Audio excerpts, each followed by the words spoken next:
that could contribute to a fall is the wrong shoes. So always make sure your shoes fit right and you're comfortable in them, that you're not wobbly.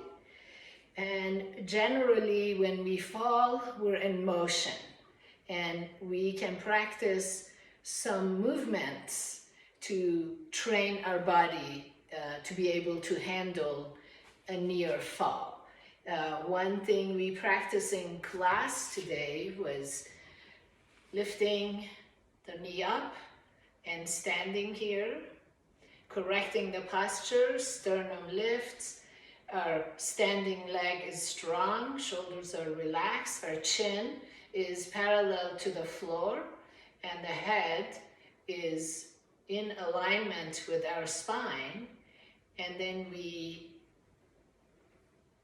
bend forward, say we need to pick something off the floor, and then slowly lift and come back to that pose. Make sure you have support. You're by a wall in case your balance gives suddenly. So again, you reach to pick something off the floor, and then reach up. You've picked the object, and it goes way up there on a shelf. And then come back, and we practice it the other side too. So lifting up to tell our body I'm in a balancing pose. Again, sternum lifted, shoulders down, my chin is parallel to the floor, my neck is in alignment, and then I need to bend, lift up this object, and then grab it, place it up, and lift up the other object. Remember, you don't have to come all the way to the floor right now. We're just training our body.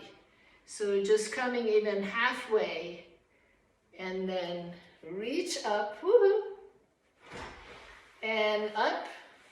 And as we go through life, our posture changes, our bone structure changes, and what happens with our upper back posture is we go from straight, strong back to maybe slowly the upper back hunches, shoulders come forward, and that makes it really hard for the lungs to breathe well, and our neck comes forward, chin comes forward, but we can change that. We can bring the chin back to where ears are over the shoulders, over the hips, over the ankles, and our back is nice and flat. So stand against the wall and step out just a couple of inches.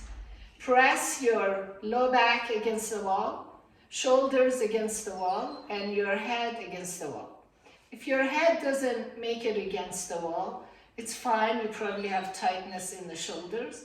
And then bring the back of the hands to the wall and reach up. Oh, I need more room. Bend the elbows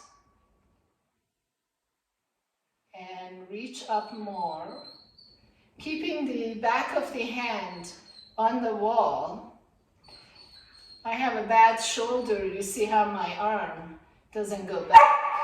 But I'm just gonna try to keep the elbow on the wall. And then come back and down and again, up, bend, keeping the knuckles on the wall. I'm making an attempt for my right hand, which is not happening, and then come down. So try that even halfway. Doesn't have to happen right away, but even coming up halfway and maybe hold, eventually your shoulders soften and the frontal muscles stretch more, and down.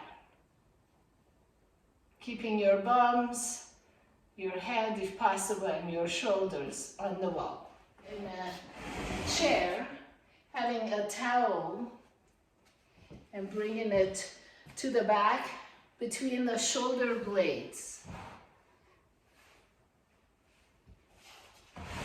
Pressing the back against the upper back and then reaching the arms up, keeping the back on the towel and down.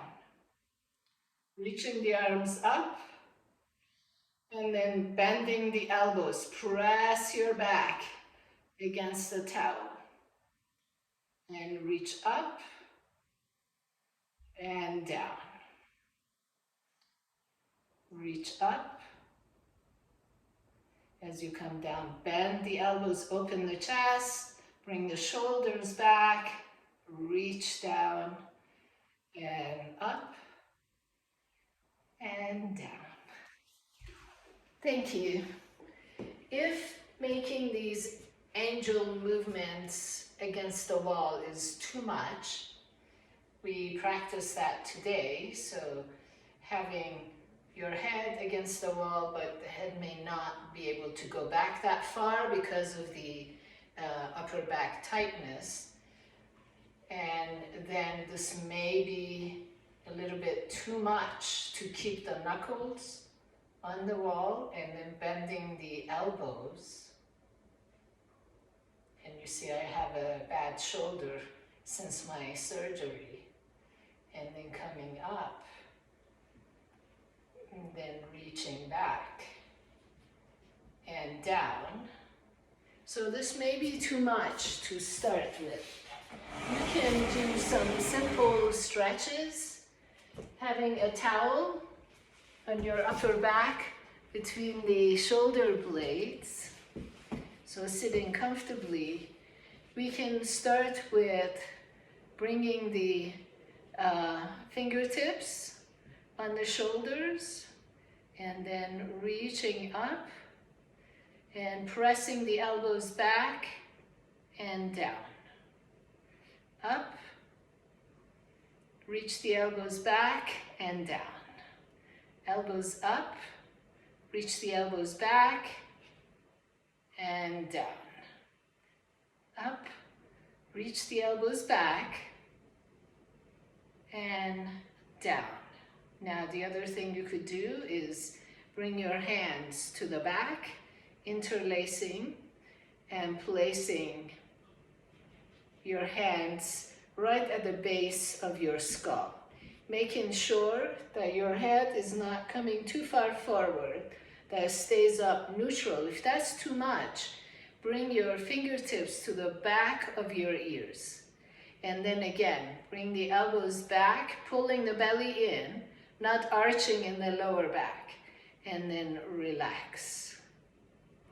Bring the elbows back, pull the belly in, ribs in, pause here, and then release. You could do these 10 times, slowly opening up the tightness in the shoulders and upper back. And you could do some neck exercises. So bringing the chin slightly forward and then bringing it all the way back.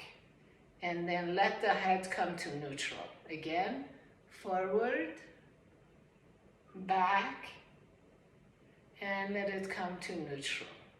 Forward, all the way back, and then let it come to neutral. Forward, back, making double chin, and then relaxing. One more, forward, pull back, making the back of the neck tall, making double chin here, and then release. Good. Rotate the shoulders to the back. Up, back, and down. Up, back, and down. Up, back, and down. Just do these daily, even just for 3 to 5 minutes. before you know it, you see huge. Another movement would be having a long stick, like even a broomstick. Bring it to your back. Pressing your head against the stick, holding the stick with one hand, and we'll squat. So keeping the head on the wood, squat, pushing the bums back, and lift up. I'm going to change my hand. So squat, and up. Squat, and up. So forward, just so you see my feet is hip width apart. Squat back, and up. Bend, pushing the bums back, and up. The whole time, head is touching the stick, and my back is flat. Pushing the bums back, and up. Making sure your chin doesn't go up. Keeping the chin in. Squat, and down.